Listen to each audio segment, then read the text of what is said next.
ہمیں اور آپ کو اپنی موت یاد نہیں ہے، اس پر تو سب کو یقین ہے کہ ایک دن مرنا ہے، اس سے کسی کا بھی اختلاف نہیں ہے، سب اس پر متفق ہیں کہ ایک نہ ایک دن مرنا ضرور ہے۔ جیسے حضرت مجذوب صاحب رحمۃ اللہ علیہ نے فرمایا کہ حسن ظاہر پر اگر تو جائے گا عالم فانی سے دھوکہ کھائے گا، حسن ظاہر پر اگر تو جائے گا عالم فانی سے دھوکہ کھائے گا، ایک دن مرنا ہے آخر موت ہے، کر لے جو کرنا ہے آخر موت ہے۔ تو ایک دن مرنا ضرور ہے، اس پر سب کا اتفاق ہے، لیکن جتنا اس پر اتفاق ہے اتنا ہی اس سے غفلت ہے کہ اس کو یاد کرنے والے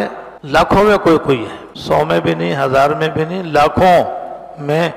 کوئی ایسا ہے جو اپنی موت کو یاد کرتا ہو اور موت کو یاد رکھتا ہو، اس کو صبح شام کام کے دوران بھی، نماز کے دوران بھی، گھر میں رہتے ہوئے بھی، دکان پر رہتے ہوئے بھی، آفس میں کام کرتے ہوئے بھی، کاروبار میں بھی، زراعت میں بھی، ملازمت میں بھی، بازاروں میں بھی، تفریحات میں بھی، تقریبات میں بھی، ہر جگہ اس کو اپنی موت یاد رہتی ہو، یہ شاذ و نادر ہے۔ بس یہی سب سے بڑی ہماری کوتاہی ہے، اسی کی وجہ سے دین پر عمل کرنے میں غفلت ہے، دین پر چلنے میں سستی ہے، نماز پڑھنے میں سستی ہے، ذکر کرنے میں سستی ہے، تلاوت کرنے میں سستی ہے، معمولات پورے کرنے میں سستی ہے، ساری سستی، ساری غفلت، ساری کوتاہی اگر ہے تو بس دین کے اوپر عمل کرنے میں ہے، دنیا کمانے میں نہیں ہے۔ وہاں رات کو بھی ہم جاگنے کے لیے تیار ہیں، 8 گھنٹے کیا 12 گھنٹے کی ڈیوٹی دینے کے لیے تیاری نہیں دے رہے ہیں۔ دنیا کا تو پورا ہوش ہے اور پوری یادداشت اور شعور ہے، نہیں ہے تو دین کا نہیں ہے۔ اور دین کے اندر بیداری، ہوشیاری، سمجھداری یہ جب ہے جب کہ موت کو آدمی یاد رکھے، کہ آدمی کو اپنی موت یاد رہے، اور جب موت یاد رہے گی تو موت کے اندر، موت کے یاد رکھنے کے اندر اللہ تعالیٰ نے یہ خاصیت رکھی ہے کہ اس سے انسان کا دل دنیا سے ہٹتا ہے، آخرت کی طرف لگتا ہے۔ آخرت کی طرف لے گا تو آخرت کام کرے گا، دنیا میں لے گا تو دنیا کام کرے گا۔ ہمارا دل تقریباً پورا کا پورا دنیا کی طرف متوجہ ہے، اس لیے دن رات ہم دنیا حاصل کرنے میں مشغول و مصروف ہیں، آخرت کی طرف اور موت کی طرف ہمارا دھیان بہت کم ہے، اس لیے دین کی طرف ہمارا رجحان برائے نام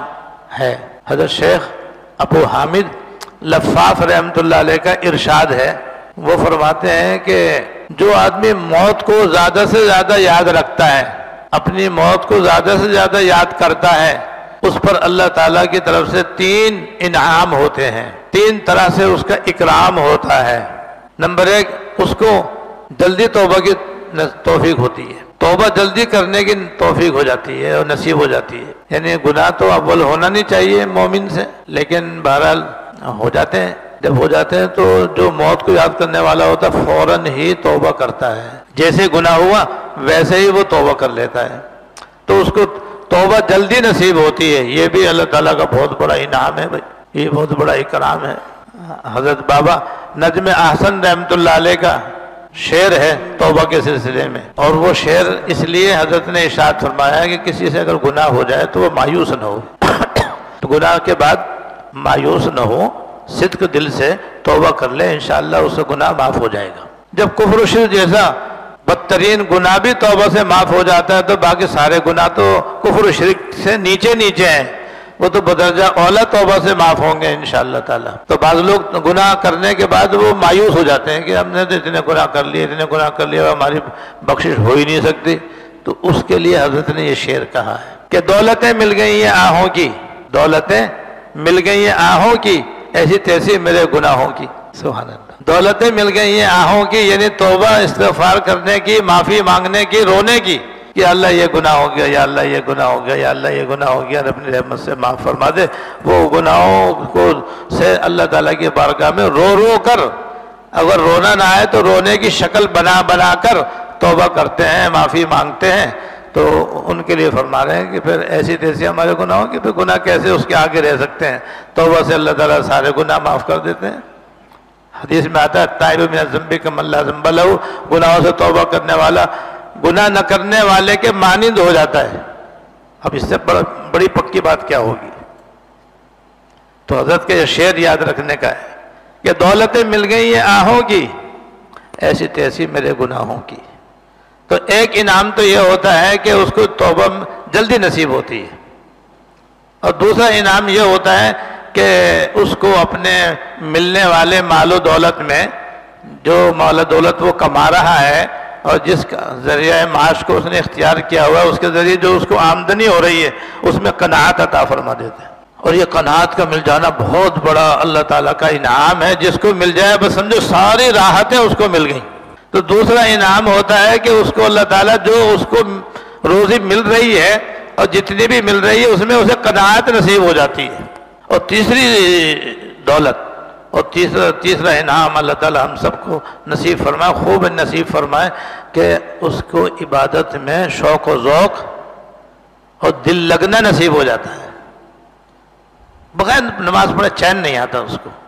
بغیر اللہ کے نام لیے اس کے دل کو سکون نہیں ملتا۔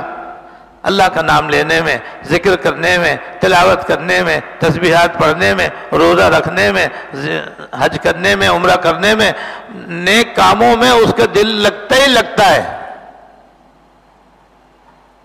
شوق و ذوق اللہ تعالیٰ اس کو عطا فرما دیتے ہیں، اس کا دل لگتا ہے تو عبادت میں لگتا ہے۔ یہ اتنی بڑی دولت ہے کہ اللہ تعالیٰ بس ہم سب کو نصیب فرمائے۔ اس کا نسخہ ہے موت کو یاد کرنا، اس کا طریقہ ہے کثرت سے اپنی موت کو یاد رکھنا۔ جتنا کوئی موت کو یاد کرے گا اتنا ہی یہ تین انعام اس کو ملیں گے۔ ایک توبہ جلدی نصیب ہوگی، دوسرے موجودہ مال میں قناعت نصیب ہوگی، تیسرے عبادت میں اس کا دل لگنے لگے گا اور شوق و ذوق سے وہ عبادت کی طرف متوجہ ہونے لگے گا۔ جتنا سکون، جتنا چین، جتنا مزہ یاد الہی میں اس کو نصیب ہوگا، کسی اور چیز میں نصیب نہ ہوگا۔